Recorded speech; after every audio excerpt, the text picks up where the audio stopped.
it's just concerned with your expiration. So, and we said that expiratory capacity also includes tidal volume in it. The initial expiration is going to be our tidal volume, like we had in our inspiratory capacity, right? We're going to get vital capacity. As I mentioned earlier, that vital capacity is the amount of gas that you inhale and exhale.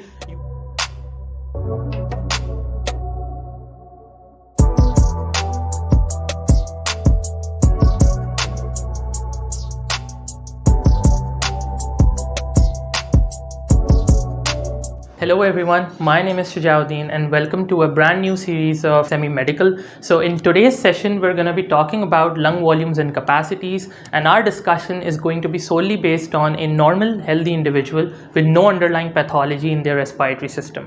So before we talk about the different volumes and capacities, let's talk about what is capacity and volume. So capacity is basically the amount of space that you have available, and that space which is occupied by air is what we call volume. So with that, we're gonna talk about our first volume, which is tidal volume. So when we talk about tidal volume, the simple thing that you should know about it is that tidal volume is basically a normal individual who is breathing at rest. And when we talk about breathing, it's basically inspiration and expiration, right? So individual who is inspiring and expiring at rest is what we call tidal volume. It's very simple to know, and with tidal volume we'll be basing our discussion on the other kinds of volumes and capacities. So it's really important that you understand this. So like I said, it is basically breathing at rest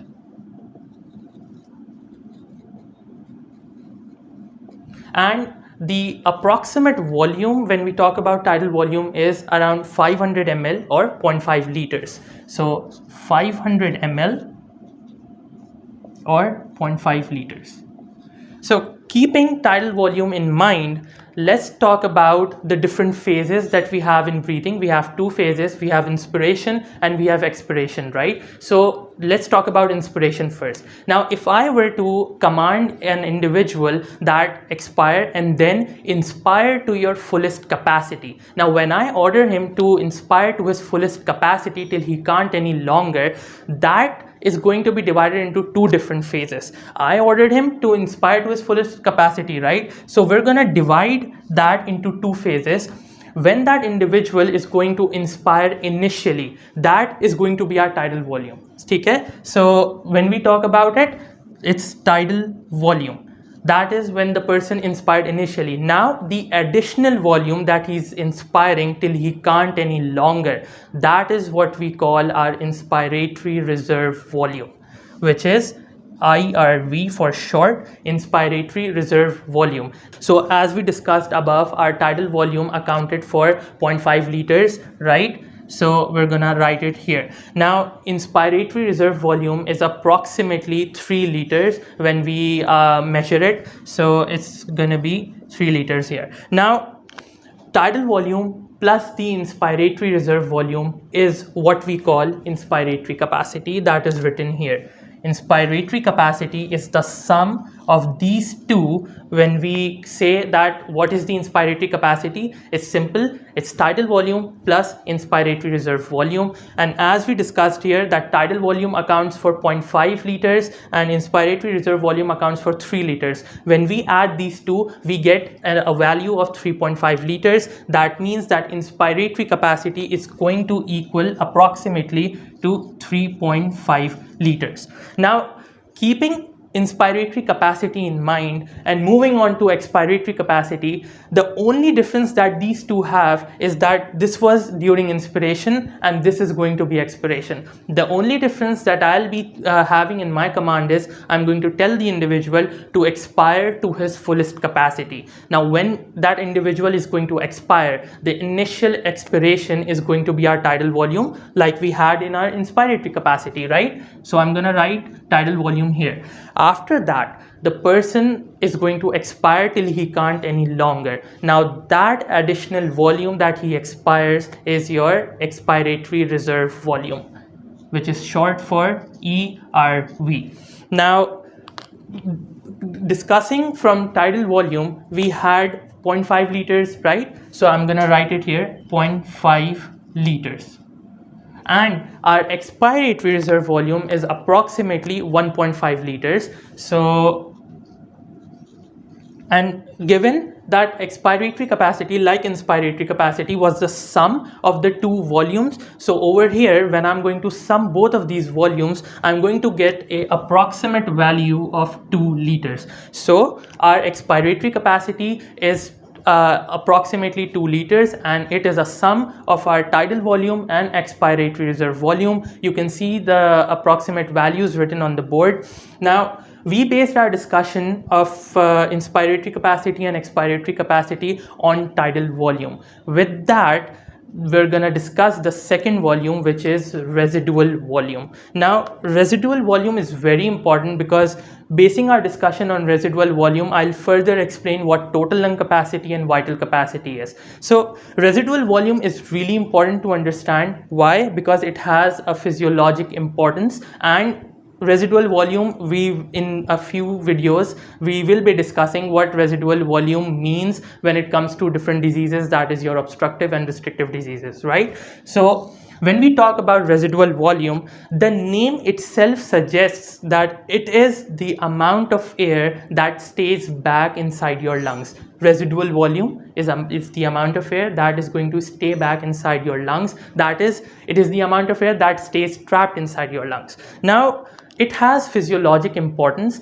Obviously, when you inspire, you're supposed to expire, right? But the reason why we don't expire each and every air particle from our lungs is that when we talk about our respiratory tract, we start from our trachea and then we go down further, right? So when we are going down, as our airway gets narrower, the narrower airways do not have cartilage in them to keep them patent, right? They are just made up of smooth muscles. So if I were to expire each and every amount of air outside, our lungs would collapse, our airways would collapse, they won't be patent anymore. So it's a physiological phenomena that approximately an amount we'll be discussing. What is the approximate value of residual volume? It stays back inside our lungs to keep our airways patent. Now, residual volume approximates to around 1 liter.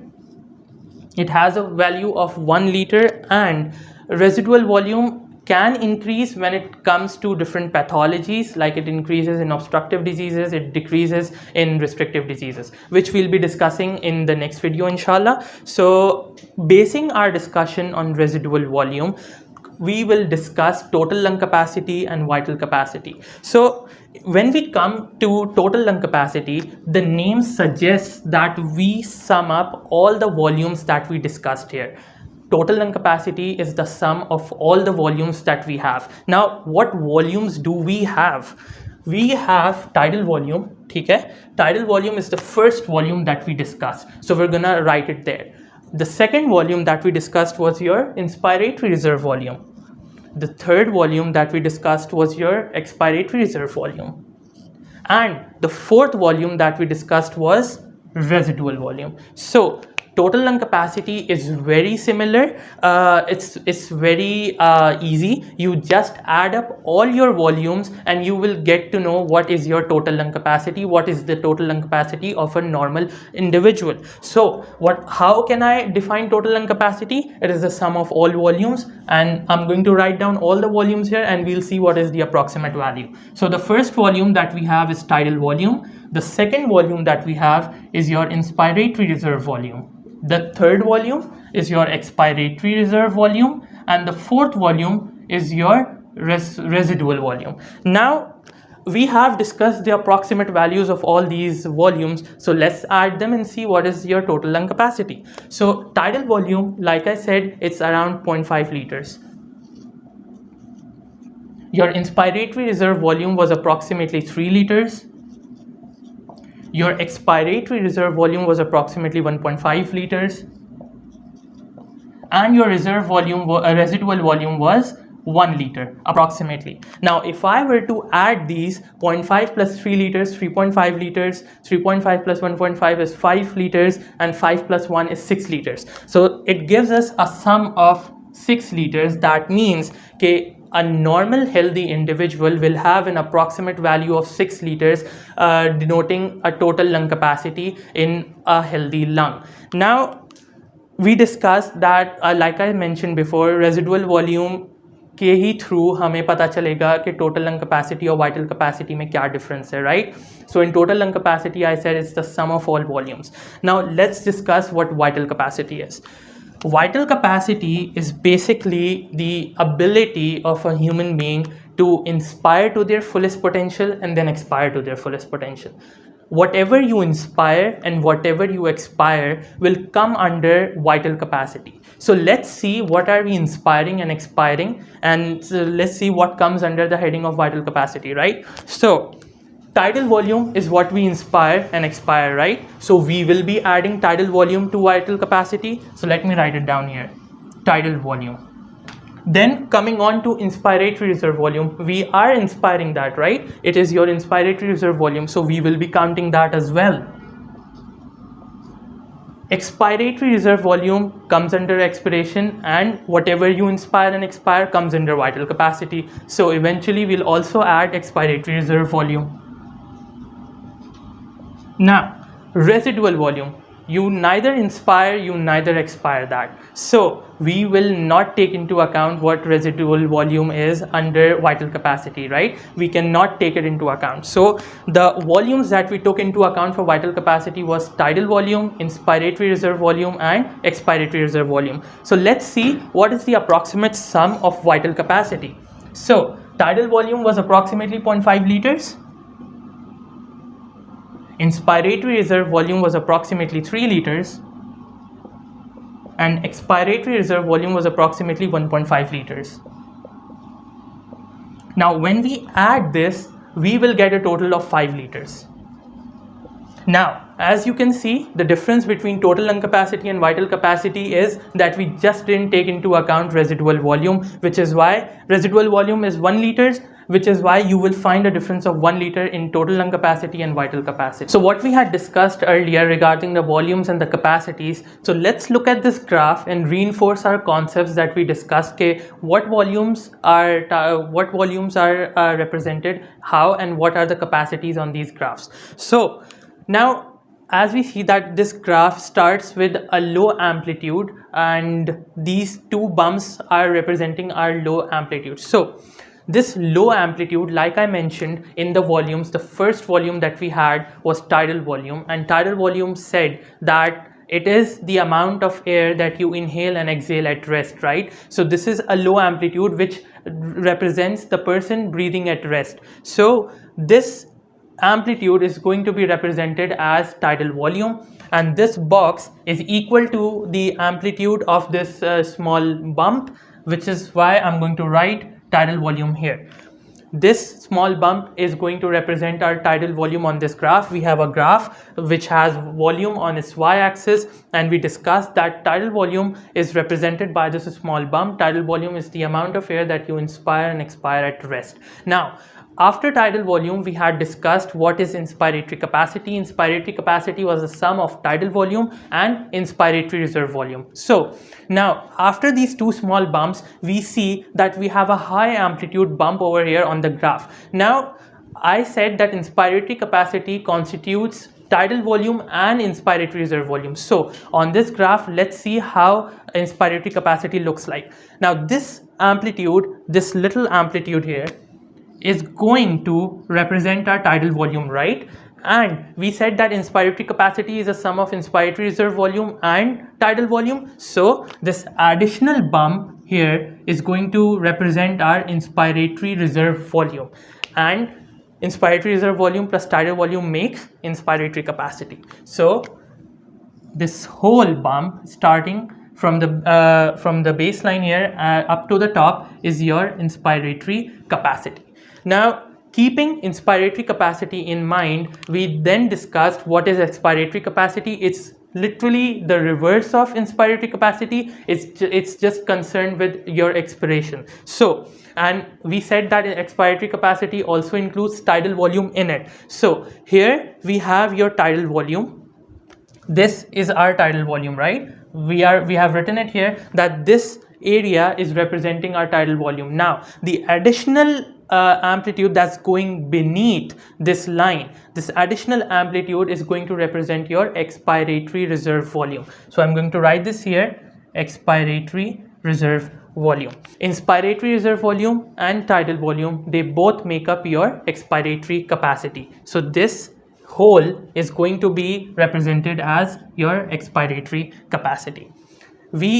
I'll go over this again. We started with the graph that had small bumps. These small bumps were denoted as tidal volume, as I've mentioned here. This length is called tidal volume here. Now, we saw that then suddenly the graph had increased its amplitude from this length to this length. Now, this whole length, I mentioned that is your inspiratory capacity, and in your inspiratory capacity, we have tidal volume plus your inspiratory reserve volume. Now, if I were to reverse this whole thing like we have over here, this graph that we have over here, this is the opposite of inspiratory capacity, right? So this graph will be denoting expiratory capacity since it's the complete opposite, and our expiratory capacity is made up of tidal volume and expiratory reserve volume. When we both add it, so we're gonna get expiratory capacity. After that, we discussed total lung capacity and vital capacity. So if we were to talk about this whole length, this, you must be wondering, what does this space mean? The graph is ending here, the graph is basically starting from here, and we have drawn a line here, and all our volumes are starting from above. We haven't written anything here. This, and obviously this is your 0 on the y-axis, and yahan par you have 1 liter, then it's gonna go above 1 liter, 2 liter, 3 liter, right? Now, this empty space of 1 liter, if you go again and look at the video earlier, you're gonna see that we had mentioned residual volume approximates to 1 liter, right? So this area is representing our residual volume. This area is our residual volume approximately of 1 liter. So if we revise it a little, we had our tidal volume here, we have our inspiratory reserve volume here, we have our expiratory reserve volume here, and we have our residual volume here. The sum of all these 4 volumes was total lung capacity, right? So inspiratory reserve volume, tidal volume, expiratory reserve volume, and residual volume, all these volumes, if we add them, are going to give us our total lung capacity, which was approximately 6 liters. This whole graph on the y-axis is showing us total lung capacity, but if we were to take out residual volume from this whole y-axis, what are we going to get? We're going to get vital capacity. As I mentioned earlier, that vital capacity is the amount of gas that you inhale and exhale. You do not exhale out residual volume, it stays inside your lungs, so you're not going to count it in the vital capacity. And here, this is going to be your residual volume, and above the residual volume, that is your expiratory reserve volume, your tidal volume, and your inspiratory reserve volume. All 3 of them are going to give you your vital capacity, which is going to be approximately 5 liters. And if you add residual volume in the vital capacity, what are you going to get? You're going to get total lung capacity. Now, all these volumes are measured by a certain investigative method, and that investigative method comes under the category of pulmonary function tests. We're going to be having a separate video on what pulmonary function tests are, but a component of pulmonary function test is body plethysmography.